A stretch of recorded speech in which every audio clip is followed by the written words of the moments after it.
ಹರೇ ಕೃಷ್ಣ ಎಲ್ಲರಿಗೂ. ಇವತ್ತು ನಾನು ಕೋಕೋ ಫಿಟ್ ಮಾಡೋದು ಹೇಗೆ ಅನ್ನೋದನ್ನು ತೋರಿಸ್ತಾ ಇದ್ದೀನಿ. ಇದನ್ನು ತೆಂಗಿನ ಚಿಪ್ ಅಂದರೆ ನಾವು ತೆಂಗಿನಕಾಯಿ ಇರುತ್ತಲ್ಲ ಅದರದ್ದು ಮೇಲ್ಗಡೆದ್ದು ಭಾಗ ತೆಗಿತೀವಲ್ಲ ಈ ಥರ ಚಿಪ್ಪನ್ನು ತೆಗೆದಾಗ ಇದರಲ್ಲಿರುತ್ತಲ್ಲ ಇದರ ಪೌಡರನ್ನು ತಕ್ಕೊಂಡು ಅದರಿಂದ ನಾವು ಕೋಕೋ ಪಿಟ್ಟನ್ನು ಮಾಡಬೇಕು. ಈಗ ನಾವು ಹೊರಗಡೆನೂ ಕೂಡ ಸಿಗುತ್ತೆ, ಕಡಿಮೆ ರೇಟಿಗೆ ಸಿಗುತ್ತೆ. ಬಟ್ ಆದರೂ ಕೂಡ ನಾವು ಇದನ್ನು ವೇಸ್ಟ್ ಮಾಡೋ ಬದಲು ಇದರಿಂದನೇ ನಾವು ಮನೆಯಲ್ಲೇ ಹೇಗೆ ಕೋಕೋ ಪಿಟ್ ಮಾಡಿಕೊಂಡು ಗಾರ್ಡನಿಗೆ ಬಳಸ್ಕೋಬೋದು ಅನ್ನೋದನ್ನು ಇವತ್ತು ನಾನು ನಿಮಗೆ ತೋರಿಸ್ತಾ ಇದ್ದೀನಿ. ಇದು ಕೋಕೋ ಪಿಟ್ ಮಾಡೋದ್ರದ ಯೂಸಸ್ ಏನು ಅಂತಂದರೆ, ನಾವು ಗಿಡಗಳ ಮಾಯ್ಶ್ಚರೈಸರನ್ನು ಅಂದರೆ ಅದರ ತೇವಾಂಶವನ್ನು ಹಿಡಿದಿಟ್ಕೊಳ್ಳೋಕ್ಕೆ ಒಂದು ಅವಕಾಶ ಇರುತ್ತೆ ಇದರಿಂದ. ಯಾಕಂದರೆ ಈಗ ಚಳಿಗಾಲದಲ್ಲಿ ಕೂಡ ಬೆಳಿಗ್ಗೆ ಮಾತ್ರ ಚಳಿ ಇರುತ್ತೆ, ಮತ್ತು ಸಾಯಂಕಾಲ ಚಳಿ ಇರುತ್ತೆ, ಬಿಟ್ಟರೆ ಮಧ್ಯಾಹ್ನ ತುಂಬಾ ಬಿಸಿಲಿರುತ್ತೆ. ಮತ್ತು ಇದು ಮುಗಿದ ತಕ್ಷಣ ಇನ್ನು ಬೇಸಿಗೆನೇ ಸ್ಟಾರ್ಟ್ ಆದಾಗೆ, ಈಗ 2 ದಿನ ಆದ ತಕ್ಷಣ ನೋಡಿ ನೀವು ಮತ್ತು ಹೆಂಗೆ ನೆಲ ಒಣಗಿಬಿಟ್ಟಿರ್ತದೆ ನೀರು ಹಾಕಿದ್ರು ಅಂತ. ಅದಕ್ಕೆ ಪಾಟಲ್ಲಾಗಿರ್ಬೋದು ಅಥವಾ ನಾವು ನೆಲದಲ್ಲಿ ಗಿಡ ಹಾಕಿದ್ರೆ ಆಗಿರ್ಬೋದು. ಬಟ್ ಅಲ್ಲಿ ನಾವು ಏನಂದರೆ ತೇವಾಂಶವನ್ನು ಹಿಡಿದಿಟ್ಕೊಳ್ಳಿಕ್ಕೆ ಇದನ್ನು ನಾವು ಬಳಸುವಂಥದ್ದು. ಅದಕ್ಕೆ ಇದು ಕೋಕೋ ಪಿಟ್ಟನ್ನು ನಾವು ರೆಡಿ ಮಾಡಿ ಇಟ್ಕೊಂಡ್ರೆ ಅದನ್ನು ಪೌಡರನ್ನು ಅವಾಗ ಹಾಕ್ತಾ ಇದ್ದರೆ ಅದು ಏನಾಗುತ್ತೆ ಅಂದರೆ, ನಾವು 1 ದಿನ ನೀರು ಹಾಕಿ 3 ದಿನ ಬಿಟ್ಟರೂ ಕೂಡ ನಮಗೆ ಇದು ತೇವಾಂಶವನ್ನು ಹಿಡಿದಿಟ್ಕೊಳ್ಳಿಕ್ಕೆ ಅವಕಾಶ ಆಗುತ್ತೆ. ಈ ಕೋಕೋ ಪಿಟ್ಟನ್ನು ಮಾಡಿ ನಾವು ಗೊಬ್ಬರದಲ್ಲಿ ಮಿಕ್ಸ್ ಮಾಡಿ, ಮಣ್ಣಲ್ಲಿ ಮಿಕ್ಸ್ ಮಾಡಿ ಕೂಡ ನಾವು ಪಾಟ್ಗಳಿಗೆ ಅಥವಾ ನೆಲದ ಮೇಲೆ ಭೂಮಿಗೆ ಗಿಡಗಳಿಗೆ ಹಾಕ್ಬೋದು. ಇಲ್ಲಿ ತುಂಬ ಗಾಳಿ ಹಾರ್ತಾ ಇದೆ, ಸೊ ಒಳಗಡೆ ತೋರಿಸ್ತೀನಿ. ಇದರ ಪೌಡರನ್ನು ತಕ್ಕೊಳ್ಳೋದು ಹೇಗೆ ಅಂತಂದರೆ, ಈ ರೀತಿ ನಾವು ಬಿಡಿಸಿ ಹಿಂಗೆ ತಿಕ್ಕಿ ಕೂಡ ಇದನ್ನು ಉದುರಿಸ್ಕೋಬೋದು ಪೌಡರನ್ನು. ಈ ಥರ ಮಾಡೋದ್ರಿಂದನೂ ಕೂಡ ಬರುತ್ತೆ. ಇಲ್ಲಾಂದರೆ ಕೆಲವೊಬ್ರು ಏನು ಮಾಡ್ತಾರೆ ಅಂತಂದರೆ, ಇದನ್ನು ಈ ಥರ ಎಲ್ಲ ಬಿಡಿಸ್ಕೊಂಡು ಚಿಕ್ಕದಾಗಿ ಕಟ್ ಮಾಡಿಕೊಂಡು ಇದನ್ನು ಮಿಕ್ಸರಿಗೆ ಕೂಡ ಹಾಕ್ತಾರೆ. ಮಿಕ್ಸರಿಗೆ ಹಾಕೋದ್ರಿಂದ ಕೂಡ ಸಣ್ಣಗೆ ಆಗುತ್ತೆ. ಬಟ್ ಮಿಕ್ಸರ್ ಹಾಕೋದ್ರಿಂದ ಒಳ್ಳೆ ಮಿಕ್ಸರ್ ಇದ್ದರೆ, ಗ್ರೈಂಡರ್ ಇದ್ದರೆ ಹಾಳಾಗ್ತವೆ. ಬಟ್ ಈ ಥರ ನೋಡಿ ಹೀಗೆ ಬರುತ್ತೆ, ಇದು ಕೂಡ ಪೌಡರು ಸಿಗುತ್ತೆ ನಮಗೆ. ಸೊ ಸ್ವಲ್ಪ ಏನಂದರೆ ಟೈಮ್ ತೊಗೊಳುತ್ತೆ ಈ ಥರ ಮಾಡೋದಕ್ಕೆ. ನಾವು ಇದನ್ನು ಫ್ರೀ ಟೈಮಲ್ಲಿ ಇದ್ದಾಗ ಈ ಥರ ಮಾಡ್ಕೋಬೋದು. ಹಿಂಗೆ ತಿಕ್ಕಿದರೆ ಚೆನ್ನಾಗಿ ಒಣಗಿದ್ದಿದ್ರೆ ಈ ಥರ ತಿಕ್ಕಿಬಿಟ್ರೆ ತುಂಬ ಚೆನ್ನಾಗಿ ಕ್ಲೀನಾಗಿ ಬರುತ್ತೆ. ಹಾಗೆಯೇ ಇದೇನು ಮಿಕ್ಕಿರುತ್ತಲ್ಲ ಇದನ್ನು ನಾವು ಮಲ್ಚಿಂಗ್ ಮಾಡೋದಕ್ಕೂ ಕೂಡ ಬಳಸ್ಕೋಬೋದು. ಪಾಟ್ ಇರುತ್ತಲ್ಲ ಅದ್ರ ಮೇಲ್ಗಡೆ ಇದನ್ನು ಸುತ್ತುವರೆದು ಹಾಕಿ ನೀರು ಹಾಕಿದರೆ ಇದು ಕೂಡ ತೇವಾಂಶವನ್ನು ಹಿಡಿದಿಟ್ಕೊಳ್ಳುತ್ತೆ. ಆಮೇಲೆ ಅಲ್ಲೇ ಜಾಸ್ತಿ ಹೊತ್ತು ಉಳಿದು ಗೊಬ್ಬರ ಕೂಡ ಆಗುತ್ತೆ.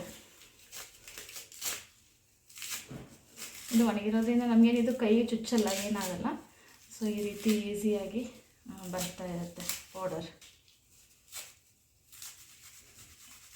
ಬಟ್ ಇದು ಎಲ್ಲ ಗೊಬ್ಬರಕ್ಕಿಂತನೂ ತುಂಬ ಎಫೆಕ್ಟಿವ್ ಆಗಿ ಬರುವಂಥದ್ದು. ಸೊ ನಿಮ್ಮ ಮನೆಯಲ್ಲಿ ಈ ಥರ ದಿನಾರ ಇವುಗಳಿದ್ರೆ ಹಿಂಗೂ ಕೂಡ ಮಾಡ್ಕೋಬೋದು. ಇದರಿಂದ ಕೂಡ ಸ್ವಲ್ಪ ಬಿಡಿಸ್ಕೊಂಡಂಗೆ ಆಗುತ್ತೆ, ಲೂಸ್ ಆಗುತ್ತೆ ಇದನ್ನು ತಕ್ಕೊಳ್ಳಿಕ್ಕೆ. ಆಮೇಲೆ ಹಿಂಗೆ ಮಾಡಿದರೆ ಇದು ಕೂಡ ಪೌಡರು ಉದುರಿಸುತ್ತೆ.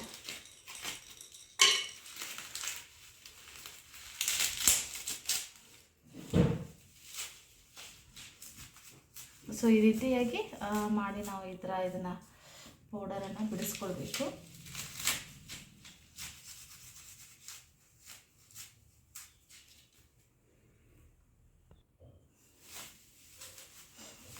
ನಮಗೆ ಈ ಥರ ಕೈಲಿಂದ ಮಾಡೋಕ್ಕಾಗಲ್ಲ ಅಂದರೆ ಒಂದ್ಸಲ ಹುರುಪಂದು ಕಲ್ಲು ಇರುತ್ತಲ್ಲ, ಅಂದರೆ ಈಗ ಬಟ್ಟೆ ವಾಶ್ ಮಾಡಲಿಕ್ಕೆಲ್ಲ ನಾವು ಕಲ್ಲು ಯೂಸ್ ಮಾಡ್ತೀವಲ್ಲ, ಸಾಫಾಗಿರೋದಲ್ಲ, ಇದು ಸಪೂರಿ ಆಗಿರೋದಲ್ಲ, ಸ್ವಲ್ಪ ಹುರ್ಕ ಇರೋದು ಕಲ್ಲಿರುತ್ತಲ್ಲ, ಅದಕ್ಕೆ ಹೀಗೆ ಹಾಕಿ ತಿಕ್ಕಿದ್ರೂ ಕೂಡ ಇದು ಪೌಡರೆಲ್ಲ ತುಂಬ ಚೆನ್ನಾಗಿ ಉದುರಿಬಿಡುತ್ತೆ ಬೇಗನೆ.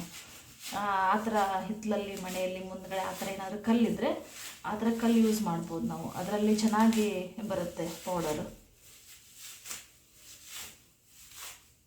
ಸ್ವಲ್ಪ ಹುಡಿ ಹಾರ್ತಾ ಇದೆ ಒಳಗಡೆ. ಈ ಥರ ನಾವೆಲ್ಲ ಇದನ್ನು ಬಿಡಿಸ್ಕೊಂಡಿದ್ದೀನಿ. ಈಗ ಕೆಲವೊಂದಿಷ್ಟು ಸ್ವಲ್ಪ ಇನ್ನು ನಮಗೆ ಜಾಸ್ತಿ ಬೇಕಂದರೆ ಜಾಸ್ತಿ ಬಿಡಿಸ್ಕೋಬೋದು. ನೀವು ಯಾವಾಗ ಫ್ರೀ ಆಗಿರ್ತೀರ ಆವಾಗ ಈ ಥರ ಬಿಡಿಸ್ಕೊಂಡು ಇದರ ಪೌಡರನ್ನು ಮಾಡಿಟ್ಕೊಳ್ಳಿ.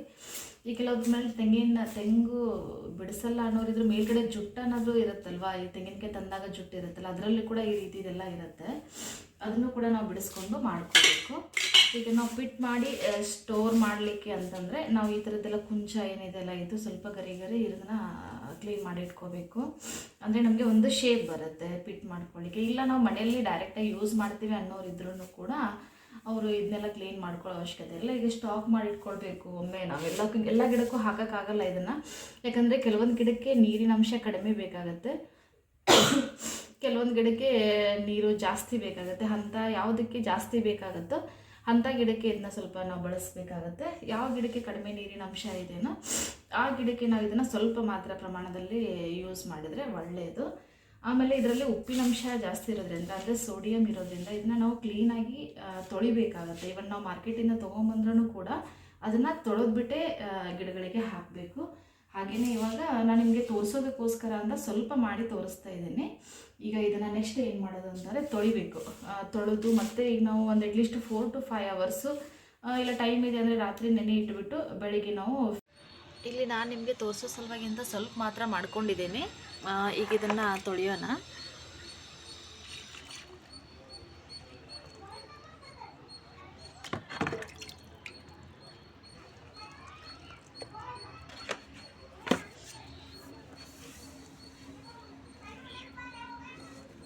ಇದು ತುಂಬ ಲೈಟ್ ವೇಟ್ ಆಗಿರೋದ್ರಿಂದ ಅಷ್ಟು ಬೇಗ ಇದರಲ್ಲಿ ಮುಣಗಲ್ಲ.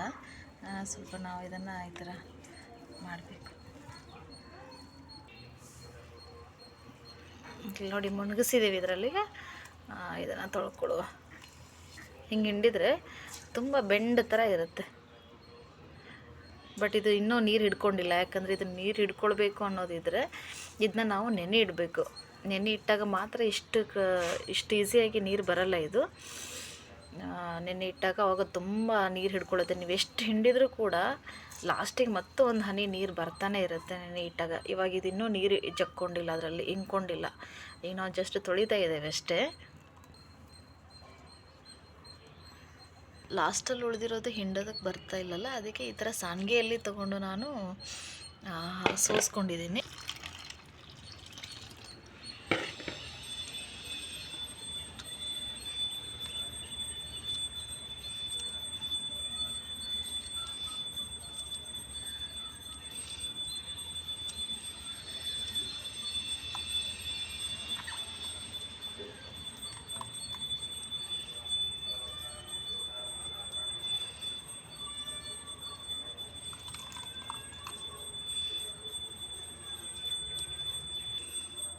ಈಗ ಇದನ್ನು ನಾವು ಒಂದು 4 to 5 hours ನೆನೆಯಲಿಕ್ಕೆ ಇಡೋಣ.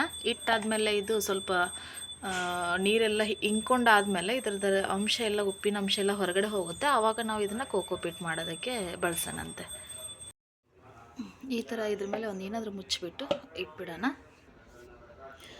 ಈಗ ನೋಡಿ, ನಾವು ಅದನ್ನು ಪೌಡರನ್ನು ತಗೊಂಡಾದ್ಮೇಲೆ ಇದು ಏನು ಉಳಿತಲ್ಲ ಗುಂಜು ಅಥವಾ ಇದು ಕಡ್ಡಿದು, ಇದು ಕೂಡ ವೇಸ್ಟ್ ಅಲ್ಲ ನಮಗೆ. ಇದನ್ನು ನಾವು ಈ ಥರ ಮಲ್ಚಿಂಗ್ ಮಾಡೋದಕ್ಕೆ ಯೂಸ್ ಮಾಡ್ಬೋದು ಕ್ಲೀನಾಗಿ. ಇದರಿಂದ ಏನು ಬೆನಿಫಿಟ್ಟು ಅಂತಂದರೆ, ಒಂದು ಈಗ ನಾವು ಗಿಡಗಳಿಗೆ ನೀರು ಹಾಕಬೇಕಾದಾಗ ಜಗ್ಗಿಂದ ಹಾಕ್ಬೋದು, ಅಥವಾ ಪೈಪ್ಗಳಿಂದ ಹಾಕಬೇಕಾದಾಗ ಏನಾಗುತ್ತೆ, ಮಣ್ಣು ಸವಕಳಿ ಆಗುತ್ತೆ, ಇಲ್ಲ ಬೇರೆ ಹತ್ರ ಇರೋ ಮಣ್ಣು ಕಿತ್ಕೊಂಡು ಹೋಗುತ್ತೆ, ಇಲ್ಲ ಸ್ಮೂತಾಗಿರೋ ಮಣ್ಣೆಲ್ಲ ಏನಾಗುತ್ತೆ ಅಂದರೆ ಜಾರ್ಕೊಂಡು ಹೋಗಿಬಿಡುತ್ತೆ. ಅದಕ್ಕೆ ಇದನ್ನು ಹಾಕೋದ್ರಿಂದ ಏನಾಗುತ್ತೆ ಅಂದರೆ ಡೈರೆಕ್ಟಾಗಿ ನಾವು ಮಣ್ಣಿಗೆ ನೀರು ತಾಗಲ್ಲ, ಇದ್ರ ಮೇಲೆ ತಾಗುತ್ತೆ. ಆವಾಗ ನಾವು ಮಣ್ಣನ್ನು ಕೂಡ ಸೇವ್ ಮಾಡ್ದಂಗೆ ಆಗುತ್ತೆ. ನೆಕ್ಸ್ಟ್ ಒಳಗಡೆ ಇರ್ತಕ್ಕಂಥ ಸೂಕ್ಷ್ಮಾಣು ಜೀವಿಗಳೇನಿರ್ತವೆ ಅವುಗಳಿಗೂ ಕೂಡ ಒಂದು ಆಹಾರ ಮತ್ತು ಒಂದು ಅವಕ್ಕೆ ಬದುಕೋದಕ್ಕೆ ಒಂದು ಏನಪ್ಪ ಡೈರೆಕ್ಟ್ ಬಿಸಿಲು ಬೀಳಲಾರ್ದೆ ಅವುಗಳನ್ನು ನಾವು ರಕ್ಷಿಸ್ದಂಗೆ ಆಗುತ್ತೆ. ಇದರಿಂದ ಬೇರು ಕೂಡ ಯಾವುದೇ ರೀತಿ ಹಾನಿ ಆಗಲ್ಲ. ಸೊ ಆ ಕಾರಣಕ್ಕೆ ನಾವು ಇದನ್ನು ಮಲ್ಚಿಂಗ್ ಈ ಥರ ಮಾಡಿ ಇದ್ರ ಮೇಲೆ ನೀರು ಹಾಕಿದ್ವಿ ಅಂತಂದರೆ ಇದು ತೇವಾಂಶವನ್ನು ಹಿಡಿದಿಟ್ಕೊಳ್ಳುತ್ತೆ. ನೆಕ್ಸ್ಟ್ ಮಣ್ಣನ್ನು ಸಂರಕ್ಷಣೆ ಮಾಡುತ್ತೆ, ಮತ್ತು ಮಣ್ಣಿನ ಸವಕಳಿ ಆಗೋದನ್ನು ಕೂಡ ಇದು ನಿಲ್ಲಿಸುತ್ತೆ, ಮತ್ತು ಇದು ಸೂಕ್ಷ್ಮಾಣು ಜೀವಿಗಳಿಗೂ ಕೂಡ ಹೆಲ್ಪ್ ಆಗುತ್ತೆ. ಈಗ ನೋಡಿ, ಇದು ಒಂದು 4 ತಾಸು ನೆನೆದಿದೆ ಇವಾಗ. ಈಗ ಇದನ್ನು ನಾವು ಇದರಲ್ಲಿ ಸೋಸ್ಕೊಳ್ಳೋಣ, ಅಂದರೆ ಹಿಂಡೋದಕ್ಕೆ ನಮಗೆ ಈಸಿ ಆಗುತ್ತೆ.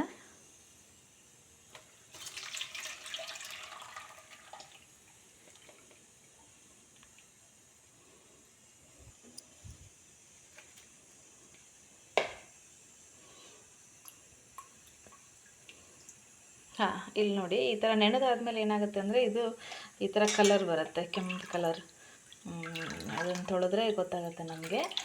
ಸೊ ಇದು ಉಪ್ಪೆಲ್ಲ ಹೋಗೋದು, ಇದರಲ್ಲಿ ಉಪ್ಪಿನ ಅಂಶ ಜಾಸ್ತಿ ಇರುತ್ತೆ, ಅದೇ ಇದರಲ್ಲಿ ಹೋಗಿರೋದು. ಸೊ ನಾವು ಸೋಸ್ಕೊಂಡಿರೋದು ಇಲ್ಲಿದೆ ನೋಡಿ. ಆದರೂ ಕೂಡ ನಾವು ಇನ್ನೂ ಇದನ್ನು ಒಂದೆರಡು ಸಲ ತೊಳಿಬೇಕು, ಅಂದರೆ ಕ್ಲೀನಾಗಿ ಉಪ್ಪೆಲ್ಲ ಅಂಶ ಹೋಗಬೇಕು ಅನ್ನೋ ಉದ್ದೇಶಕ್ಕೆ ತೊಳಿಬೇಕು ಇದನ್ನು ಇನ್ನೊಂದು ಸರಿ ನಾವು. ಈ ನೀರನ್ನು ನಾವು ವೇಸ್ಟ್ ಮಾಡೋದೇನು ಬೇಡ, ಯಾಕಂದರೆ ಈಗ ತೆಂಗಿನ ಗಿಡಕ್ಕೆಲ್ಲ ಉಪ್ಪಿನ ಅಂಶ ಜಾಸ್ತಿ ಇದ್ರೇ ಅದು ಚೆನ್ನಾಗಿ ಬೆಳೆಯುತ್ತೆ. ಅದಕ್ಕೆ ಈ ನೀರನ್ನು ನಾವು ತೆಂಗಿನ ಗಿಡಕ್ಕೆ ಹಾಕ್ಬೋದು. ಸೊ ನಾವು ಇದನ್ನು ತೆಂಗಿನ ಗಿಡಕ್ಕೆ ಯೂಸ್ ಮಾಡೋಣ. ಇಲ್ಲಿ ನೋಡಿ ನಮ್ಮ ತೆಂಗಿನ ಗಿಡ ಇಲ್ಲಿದೆ. ಸೊ ಇದಕ್ಕೆ ಹಾಕ್ತಾ ಇದ್ದೀನಿ.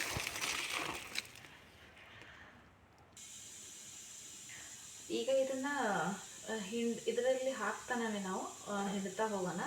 ಅಂದರೆ ನಾವೊಂದು ಶೇಪ್ ಮಾಡಲಿಕ್ಕೆ, ಒಂದು ಬ್ರಿಕ್ಸ್ ಮಾಡಲಿಕ್ಕೆ ಅಥವಾ ಈ ಥರ ಮಾಡಿ ಇಟ್ಕೊಂಡ್ರೆ ಏನಾಗುತ್ತೆ ಅಂದರೆ ನಮಗೆ ಯಾವಾಗ ಬೇಕಾವಾಗ ಇದನ್ನು ನಾವು ಯೂಸ್ ಮಾಡ್ಕೋಬೋದು, ಇಲ್ಲ ಹಾಗೇನೂ ಒಣಗಿಸ್ಕೋಬೋದು. ಈ ಥರ ಮಾಡಿ ಮಾಡಿ ಮಾಡಿ ನಾವು ಹತ್ತಿಕಿದ್ರೆ ಇದರಲ್ಲಿ ತುಂಬ ನೀರು ಬರುತ್ತೆ. ನಾವು ಎಷ್ಟು ಹತ್ತಿಕಿದ್ರೂ ಕೂಡ ಬರ್ತಾನೇ ಇರುತ್ತೆ. ಈಗ ಇದು ಚೆನ್ನಾಗಿ ಅದರಲ್ಲಿ ನೀರು ಇಂಗ್ಕೊಂಡ್ಬಿಟ್ಟಿದೆ. ಇವಾಗ ಇದು ನೆನೆದ್ಬಿಟ್ಟಿದೆ. ನಾವು ಬೇಕಾದಾಗ ಏನು ಮಾಡ್ಬೋದು ಅಂತಂದರೆ ಇದನ್ನು ಒಣಗಿಸೋಕೆ ನೆರಳಲ್ಲಾದರೂ ಇಡ್ಬೋದು ಅಥವಾ ಬಿಸಿಲಲ್ಲಾದರೂ ಒಣಗಿಸಿ ಇಟ್ಕೊಂಡ್ರೆ, ನಾವು ಸ್ಟೋರ್ ಮಾಡಿ ಇಟ್ಕೊಂಡ್ರೆ ಯಾವಾಗ ಬೇಕಾವಾಗ ನಾವು ಗಿಡಗಳಿಗೆ ಹಾಕ್ತಾ ಹೋಗ್ಬೋದು. ಅವು ಹಾಕೋವಾಗ ಒಣಗಿರೋದನ್ನು ಸ್ವಲ್ಪ ನೀರು ಹಾಕಿ ಮಿಕ್ಸ್ ಮಾಡಿಕೊಂಡ್ರೆ ಅಥವಾ ಸ್ವಲ್ಪ ಅದ್ರ ಮೇಲೆ ನೀರು ಹಾಕ್ಕೊಂಡ್ರೆ ಸಾಕು, ಅದು ಚೆನ್ನಾಗಿ ಇದಾಗುತ್ತೆ.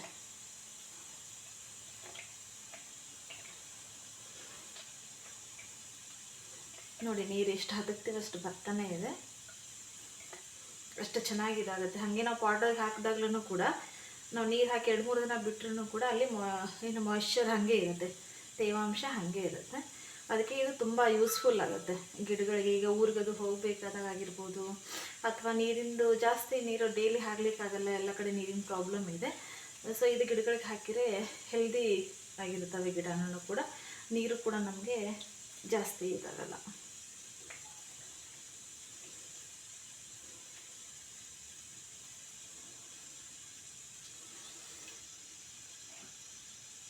ಈ ಥರ ಆಗಿದೆ.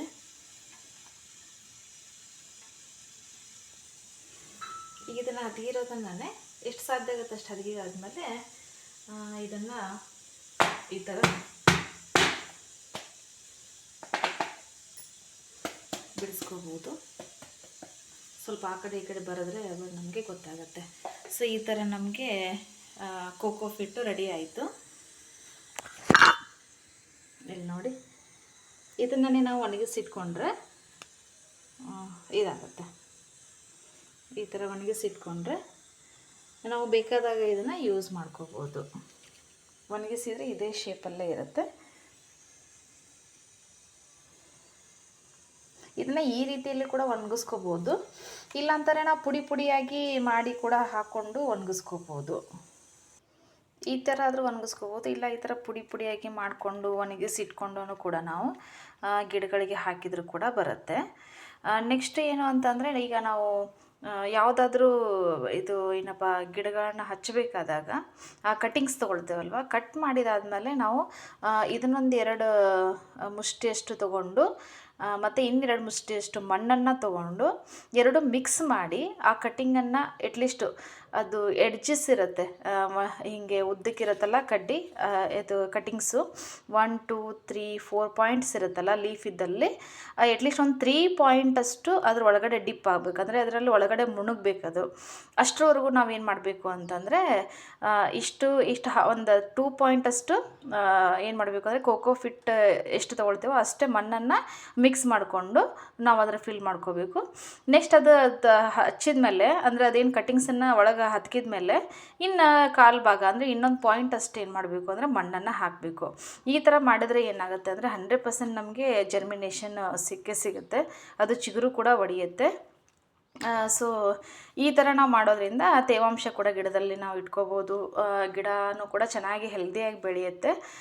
ದಯವಿಟ್ಟು ಕ್ಷಮಿಸಿ, ನಾನು ಇವತ್ತು ನನ್ನ ಮಗಂದು ಸ್ಕೂಲಲ್ಲಿ ಆ್ಯನ್ಯುವಲ್ ಡೇ ಇದೆ, ಅದಕ್ಕೋಸ್ಕರ ಅಲ್ಲಿಗೆ ಬಂದಿರೋದ್ರಿಂದ ನಾನು ಈ ಥರ ವಿಡಿಯೋ ಮಾಡಿಬಿಟ್ಟು ನಿಮಗೆ ಕಳಿಸ್ಬೇಕಾಯಿತು. ದಯವಿಟ್ಟು ಕ್ಷಮಿಸಿ, ಏನಾದರೂ ಇದರಲ್ಲಿ ತಪ್ಪಾಗಿದ್ದರೆ ಕ್ಷಮಿಸಿ. ಮತ್ತು ಗುರುಗಳಿಗೆ ಕೇಳೋದೇನಂತಾರೆ, ನನಗೆ ಈ ಅವಕಾಶ ಮಾಡಿಕೊಟ್ಟಿದ್ದಕ್ಕೆ ತುಂಬ ಧನ್ಯವಾದಗಳು ಗುರುಗಳೇ. ಎಲ್ಲರಿಗೂ ಧನ್ಯವಾದ. ಹರೇ ಕೃಷ್ಣ.